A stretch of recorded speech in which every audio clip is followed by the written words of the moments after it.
welcome to the X22 Report. My name is Dave, and this is episode 140. And the title of this episode is Governments Are Strategically Positioning Themselves for the Economic Collapse. And on Friday, I reported on something that's going to happen this fall or early winter, where I call it part one of the collapse, and I laid that out.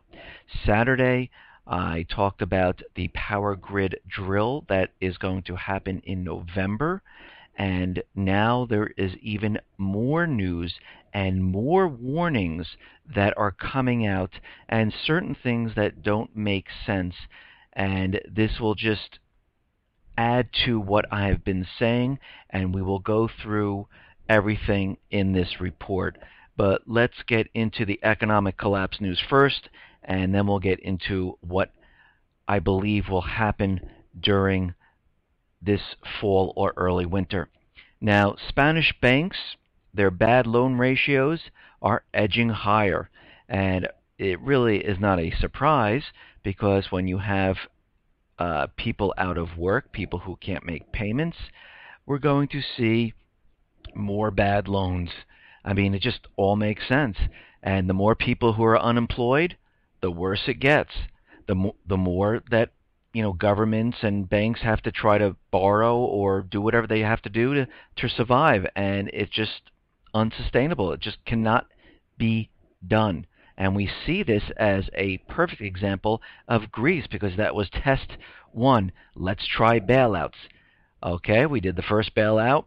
The mainstream media, the government said everything's fine, but it really wasn't. They needed multiple bailouts. And every time they get a bailout, things get worse. More people get laid off.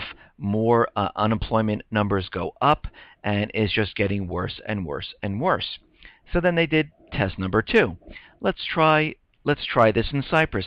Instead of bailouts, let's try bail-ins. Well, they froze everyone's account. They put everyone in capital controls where they can't touch any of their money for just 2 weeks, they said, and we're only going to take 8 to 10%. But, of course, as governments always do, they lied and they took 47%. And guess what? People are still under capital controls over 120 days now.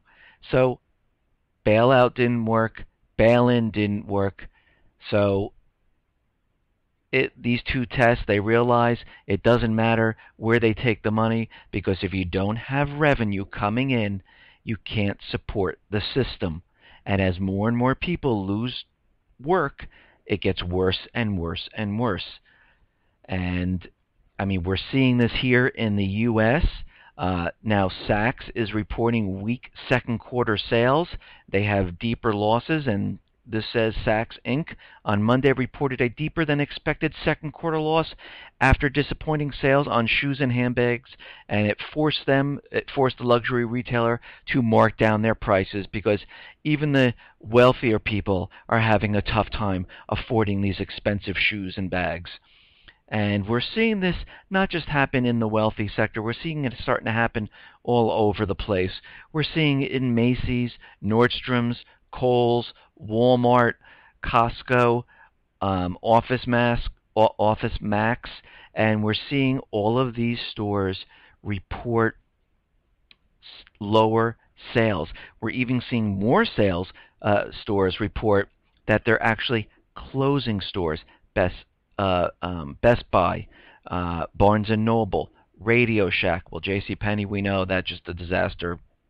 That store is just going bye-bye.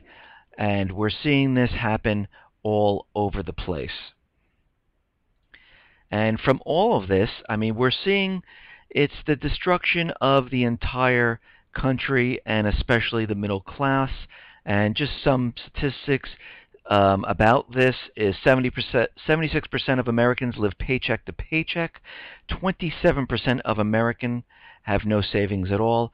46% of Americans have less than $800 in savings right now.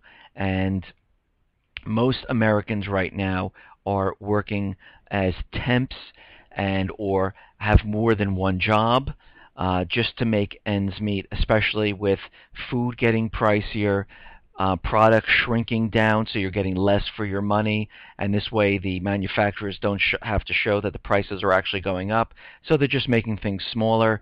And but for those things that they, like milk, they can't say it's a gallon because and try to shrink it and still say it's a gallon, so they leave it as a gallon. But you see the price of milk going up. I mean, it's already up where I am at $3.89. I know you can get it cheaper in other places, but the place I'm tracking it has it at $3.89. Last month it was $3.85. Before that, I think I had it at $3.79. So the price is continually going up, up, up. Okay, let's move on here. Now, the U.S. military depends on Egypt, and a lot of congressmen are saying let's cut aid to Egypt. And do I believe that's going to happen? No. They need Egypt. They control Egypt. They control Saudi Arabia. They control most of the Middle East countries. They are there in place to protect the U.S. dollar as a reserve currency and the private Western central banks. And they're just not going to cut off aid to Egypt. And this report says the U.S. military is heavily dependent on Egypt to move personnel and equipment to Afghanistan and around volatile parts of Middle East, complicating U.S. efforts to place pressure on the Egyptian military in the wake of its violent crackdown on protesters. Egypt has been a cornerstone for the U.S. military presence in the Middle East. And about 35 to 45 U.S. Fifth Fleet naval ships pass through the Suez Canal annually, including carrier strike groups. And most of the time, Egypt has allowed U.S. warships to be expedited, which often means they get ahead of other ships and they're allowed to pass through. Why? Because the U.S. government controls Egypt. When you give a country billions of dollars, they'll do whatever you want them to do, just like Saudi Arabia. And this goes on to say, if Egypt cut off its airspace and canal access, the U.S. military would face heavier costs. And not just that, they control the military, they give them aid, and they protect the U.S. dollar, the oil, the private Western central bank, from being overrun and being done to it like what Iran and Syria has done, where they do not trade in the U.S. dollar. Now, Syria warns of new advances by Al-Qaeda, and we're hearing a lot about Al-Qaeda pushing and going into other areas like Beirut and bombing there to bring the fight back to Syria. And we see that Al-Qaeda is moving into Syria. It seems like it's trying to get things going inside Syria with more people coming in. And many of the camp's residents that where Al-Qaeda is coming in were forced to flee to a neighboring Palestine camp when hostilities took place. And some of these Al-Qaeda are starting to preach their versions of the Quran, and at some point their gentle teachings become more aggressive and it gets out of hand. And it seems like this Al-Qaeda presence all throughout the Middle East. Of course, we know that the U.S. government had a terrorist threat about Al-Qaeda, and as we know, Al-Qaeda is a CIA-paid group. And so we pay Al-Qaeda to be terrorists. Well, I should say the U.S. government, central bankers, CIA, pay Al-Qaeda to be terrorists. And then we put a report up there that we need to be afraid of these people that we're paying to do this. Does it make sense? No, of course it doesn't. But for those people who don't understand what's going on, they think Al-Qaeda are real terrorists. Now, what is happening all around the world? Now, South Korea, in preparation for World War III, is having drills with the U.S. simulating invasion by North Korea. South Korea launched a military drill Monday with the United States against a simulated North Korean invasion, and it involved more than 80,000 South Korean and U.S. troops in this drill. Now, there was a report, and this goes to a couple reports that I did a while back, maybe maybe 4 or 5 reports back, where I reported on that the U.S. government was training paid mercenaries to establish a no-fly zone in Syria with other countries. And I went down a whole list of saying how this was going to take place, and now we learn that the new CENTCOM underground war room is right by Syria, and it is put in place for the war in Syria. And Martin Dempsey, chairman of the U.S. Joint Chiefs of Staff, was in Amman this week to inaugurate the CENTCOM's Forward Command in Jordan, manned by 273 U.S. officers. And the place where it is secret. It's underground. And this installation is bomb and missile proof against a possible Syrian attack. The U.S. Air Force Command Section is in direct communication with the U.S., Israeli, Jordanian, and Saudi Air Force headquarters, ready for an order by President Barack Obama to impose a partial no-fly zone over Syrian airspace. This is going forward. There will be war in Syria. Russia has been training for this, has been doing drills, has placed missiles in Armenia, and has been modernizing the base there. They have ships, and we see that this is waiting for some type of an event. And General Dempsey says that this operation can continue well into next year or beyond, because again, Russia and China back Syria. So everything is in place for what is coming. Okay. Now, coming back to the U.S., Ray Kelly, who's in line to become, one of the people to become the head of DHS, is arguing about the stop and frisk policy, where he's saying that it is not unconstitutional, that it is avoided many crimes, and they stopped many crimes by doing this. And he's saying that we need to do this, and the officers have to violate the U.S. Constitution to make it safer for the people. And we see that the states that are on the verge of bankruptcy are implementing draconian laws. In New York, they have, if you believe a gun is illegal, report your neighbor. You receive $500. Even if you have no proof, they will start an investigation.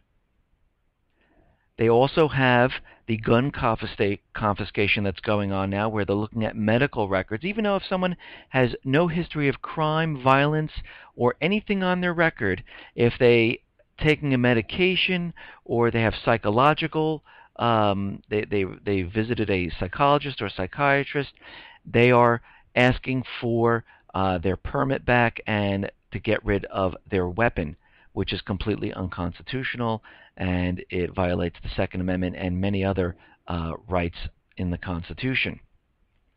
And we also see the stop and frisk, where they violate the Fourth Amendment, where they just stop people and they search them and take whatever you have on your person and remove it from you if they think it's suspicious. And there is no warrant, there's no probable cause. It's just like, hey, let's stop that person and frisk them, and let's see what they have on them. Now, in New Jersey, which is another state which is on the verge of bankruptcy, is also creating these draconian laws, especially for weapons. And Chris Christie came out the other day, and I reported on this, that they created a new law that you can't get a FID card to own a weapon if you're on the terrorist watch list. Now, the terrorist watch list, of course, is secret, so you don't know if you're on it or not. You can't get off of it. You can't see the list, and you don't know you're on it. But if you're on it, you can't get a weapon. So in reality, they can put anyone they want on there and just say nobody has weapons. To take this a step further, he wants to have an identification card for the purchase of all ammunition, and he wants to use a smart card which will ID you on the ammunition that you purchase, which violates the Second Amendment, of course, because the Second Amendment allows you to bear arms, and arms means weapons or ammunition or armaments shall not be infringed, shall not be limited, shall not be encroached on. And I'm sorry, placing a ID card to buy ammo is limiting, and it's encroaching on, and it shall not be violated, and they are violating the Second Amendment. Okay, now, Americans say that the oversight of the U.S. spying is inadequate. Well, of course it is. The reason why the oversight is inadequate, because we have to think about what our spy agencies have been doing. The NSA is not informing the Congress, which we know from Amash, not informing the American people, not cooperating. They're lying about what they're doing. They fired around 1,000 administrators, replacing them with computers so no one can squeal on them anymore. And why would an agency do all this? Because they're doing something they're not supposed to. They're doing something that violates the Fourth Amendment. They're doing something which we, the people, are protected by the Fourth Amendment. And they know this, and this is why they're lying. They're firing the people that they think might squeal and tell, just like Snowden did, tell what they're doing. The people when they ask questions, they lie. They don't inform Congress on what they're doing. So the whole thing has been put together to spy on Americans, to place them into lists, to get investment ideas, to steal patents, to blackmail people, and this is all a violation of the Fourth Amendment. Now, way back when the Boston bombing happened, the DHS had a kill switch which killed the cell towers and didn't allow people to communicate with each other.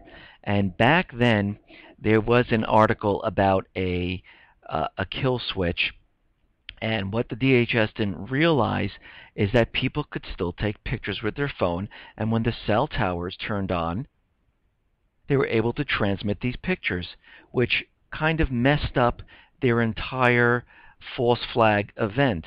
And just to bring this up, recently there was an article that talked about the Texas fertilizer plant and the explosion that caused the fertilizer plant to go up was external. That's what the new report says. And I had a video that actually you heard a missile hit the fertilizer plant, because what was happening is everyone was taking pictures at the time of the Boston bombing, transmitting it all around. It messed up their original story of gun gun-loving extremists, because the gun bill was being voted on at the same exact time. That's why it was a black powder bomb. So they needed a distraction for one day. Fertilizer plant blew up. That was plastered all over the news for one day. The next day, it was back to the Boston bombing. They had a whole new story about Muslims, Al-Qaeda, and everything else to bring that story back in. And what we're seeing now is Apple has just filed a patent that will allow the phone to be turned off completely if the DHS needs to do it. It will not only be Apple phones, it will be every single phone. This way they will stop everyone from not just communicating, but taking pictures and having these problems. I said this before. The central bankers, government, need to do two things. They need to have the control of the creation of money, which they do, and they need the control of the flow of information, which they do on the mainstream media level. But the internet and the smartphones, they do not.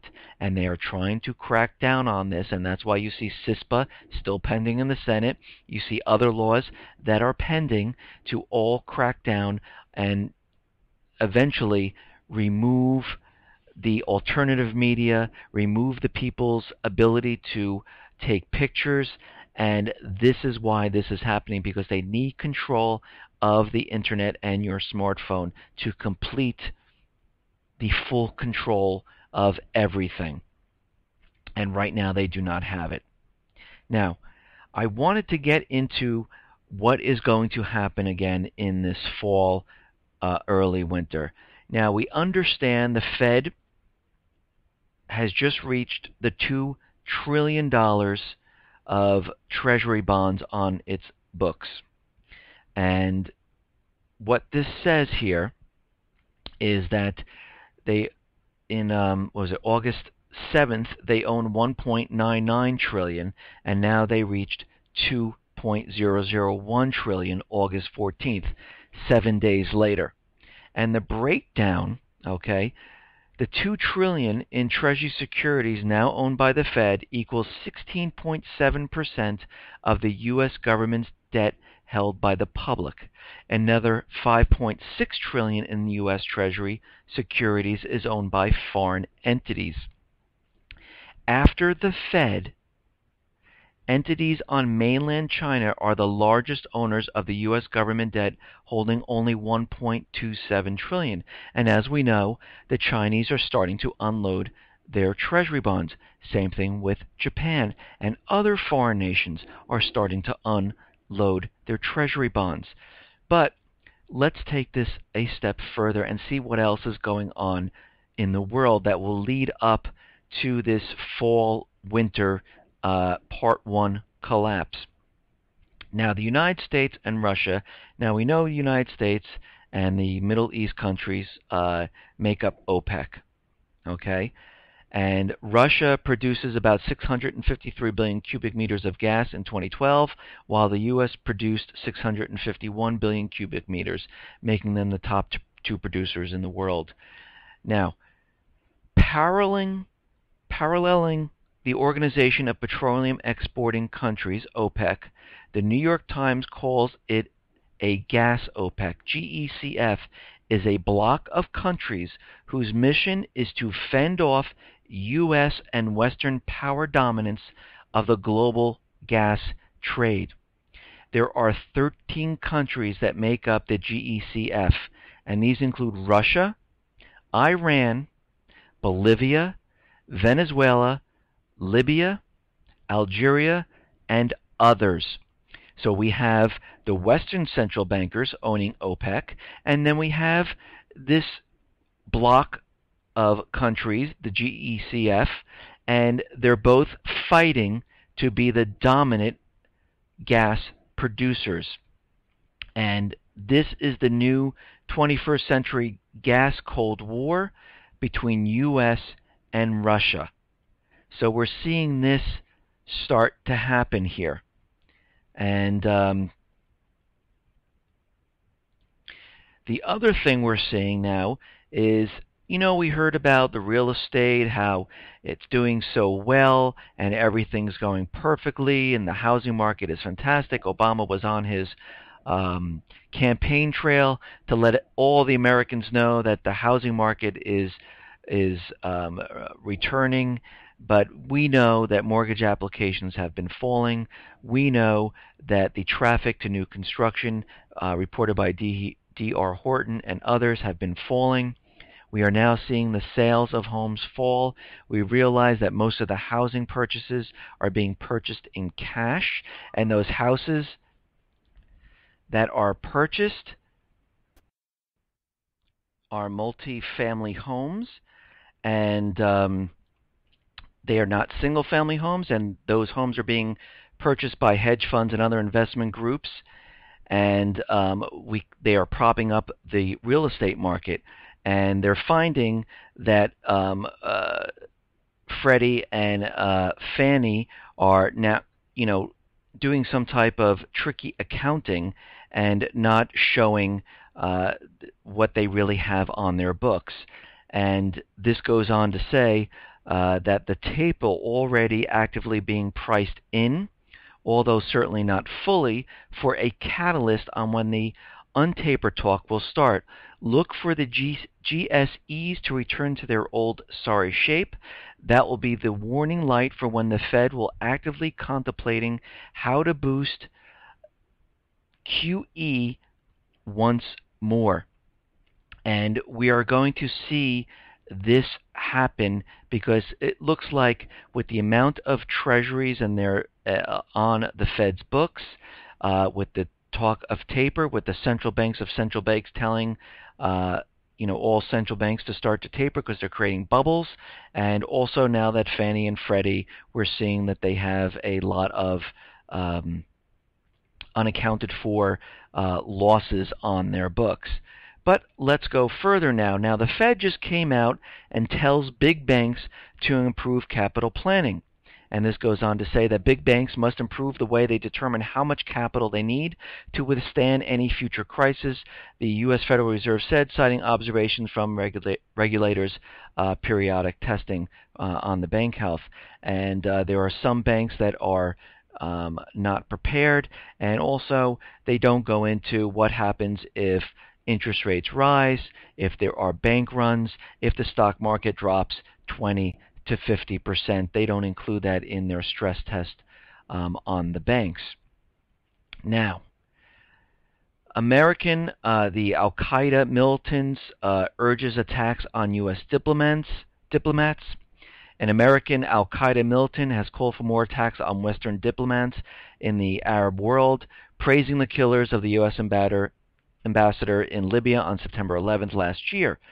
Now, we are seeing this start to emerge. We know that the U.S. government started off the scare tactics with Al-Qaeda in the Middle East, where they shut down all the U.S. embassies, they got U.S. citizens out of the area, and they continued their drone strikes in Yemen. They are trying to maintain control in the Middle East, but they kept everyone scared and afraid. They put up a travel advisory up until the end of August.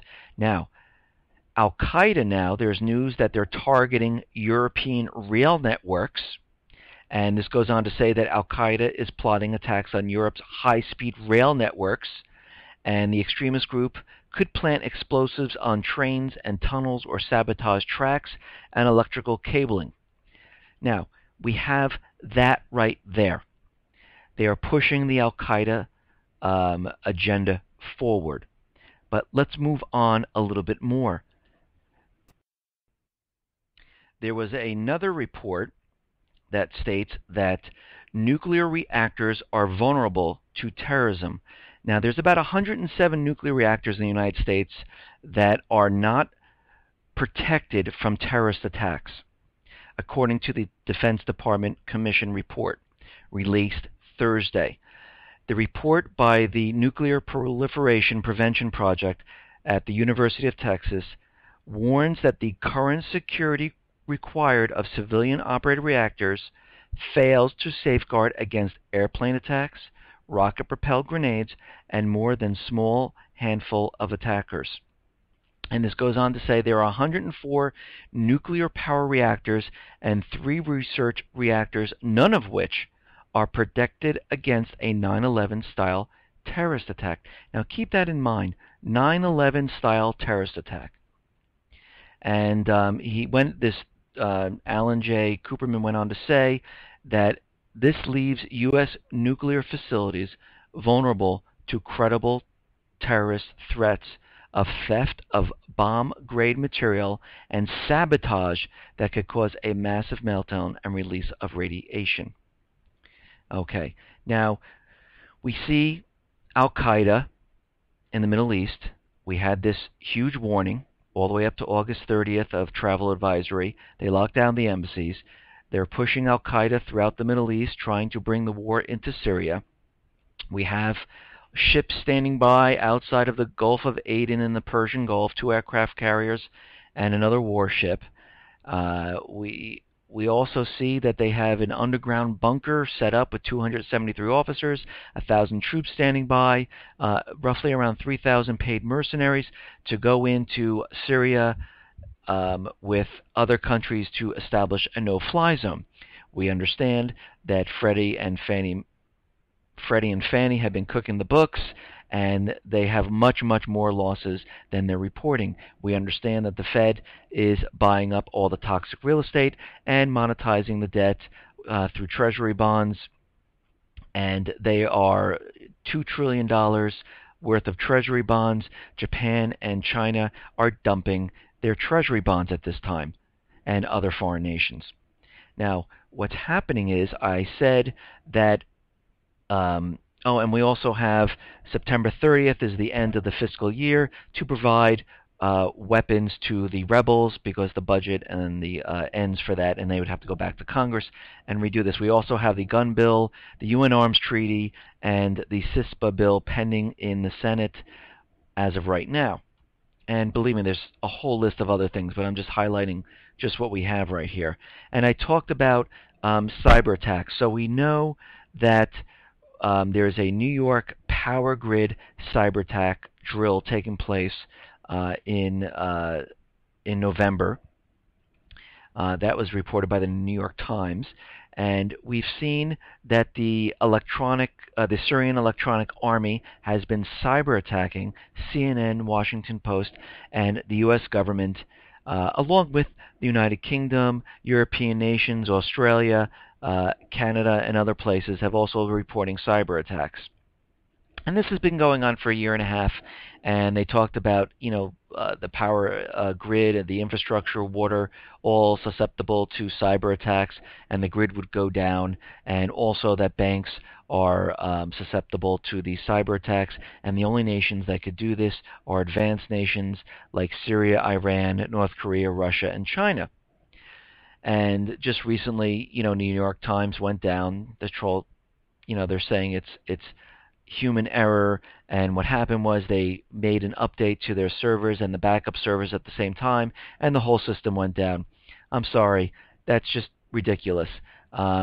When you're doing an upgrade or applying a patch to any server, you never do it to your main server out of the blue and the backup server at the same exact time. You always have a test bed of servers that you do first. You keep your backup servers on the standby with no upgrades. You upgrade your original server, and you always have redundant failover servers so outages like this don't happen. So this story that's coming out of the New York Times makes no sense whatsoever. But then again, we have CNN and Washington Post saying they were hit by Syrian Electronic Army, which they're building the case for this war coming up in Syria. Now, Google and Amazon both have a mysterious blackout. Google went out for, I think it was like 30 minutes, and Amazon also went down for US and Canada. Unexplained, something strange, doesn't make sense. But let's take this a step further now. Now, in the United Kingdom, they're saying that cyber attacks could be the next major banking crisis. A new report on the UK's banking sector warns that the next systemic shock could be in its inability to protect against a cyber attack. The next major crisis to affect the UK's banking sector could be cyber attacks, according to a new report. So, what they're saying is banks might be hit during a cyber attack, and this could spur off into a major financial crisis. But there is a new warning from the FBI Cyber Division. This was given to the private sector advisory, and this was from the FBI, and this plays into what is going to happen this fall with everything that I discussed in my episode which was on Friday, which was episode 138. And if you haven't heard that, you can play that. And this also goes with the drill that is happening in November on the power grid and the infrastructure of the electrical works. Now, the FBI, and I'll read this to you, the FBI's Cyber Division has issued a private sector advisory regarding a possible cyber-related threat to U.S.-based and foreign financial institution websites on or about September 11th, 2013. So what we're seeing here is everything building up for what is going to happen during this period. For those people who haven't at this time taken some money out of the bank, I would start to do it now. I discussed this in episode 138, that if you do not take your money out now, just like the people in Cyprus, when you wake up, you will not be able to. If you haven't started purchasing any silver or gold, I would start doing it. If you haven't purchased water, batteries, have medication that you need, I would get extra. If you have some type of disease, or not disease, some type of ailment, high blood pressure, or anything that you might need extra medication, I would do that right now. I would get toiletries. I would get extra toilet paper. I would get something that would dissolve your waste, because we might not be able to flush our toilets. We don't know what this event's going to be, but from everything that I'm telling you, something is going to happen. And it's better to be prepared with food, water, extra medication, weapons, batteries, solar lights, cash on hand in your home. Keep your generators filled up. Keep your gas tank filled up in your car. Have extra fuel just in case. What's the worst thing? Nothing happens and you have all this stuff. Or you're prepared when something happens. And I do believe with what is going on and everything that they're preparing for and everything that I'm showing you, something is about to happen. Listen, everyone, be well, be safe, and especially be prepared. Thanks a lot.